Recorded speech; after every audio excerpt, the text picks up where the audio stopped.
আমি তো আওয়ামী লীগ জীবনে ভোটও দেই নাই, তো স্টুডেন্ট লাইফ থেকে জামাত ইসলাম করি। লজ্জা করে না? না করে না। কি ব্যাপারে লজ্জা করবে? আমি কি নাইতে আসছি? তুই আমার মহিলা বলস কোন সাহসে? ভাইরো বম মারতে আসছি আমি এখানে এইভাবে বাচ্চা নিয়ে। আমাকে বলতে না দিলে আমি বলবো না। আমার ঠেকা পড়ে নাই। আমার বাচ্চাও তো স্টুডেন্ট। এখন কি এজন্য কি আমরা রাস্তায় নেমে মারামারি করবো, কাটাকাটি করবো, আপনাদের সাথে বেয়াদবি করবো? কোন ধরনের স্টেটমেন্ট করে বলেন? বলতে না কোথা থেকে বম পাবো? আপনি তো ছিলেন না, কোথেকে শুনলেন? আমাকে বলছে হ্যাঁ ওই যে ও বেয়াদব।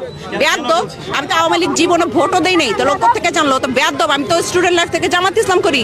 লজ্জা করে না? না করে না। কি ব্যাপারে লজ্জা করবে? আমি কি নাইতে আসছি? হ্যাঁ কি ব্যাপারে লজ্জা করবে? ভাই কি ব্যাপারে লজ্জা করবে? কি ব্যাপারে আমার লজ্জা করা উচিত? হ্যাঁ কারণ ও আমি একবারই বলবো আর লাস্টবার বলবো, সবাই যেন শুনে নেয়। ও বলছে যে শেখ হাসিনা কেন পালাইছে, রিপোর্টার ভাই জিজ্ঞাসা করছে। আমাকে বলতে না দিলে আমি বলবো না। আমার ঠেকা পড়ে নাই। এভাবে আমার ঠেকা পড়ে নাই।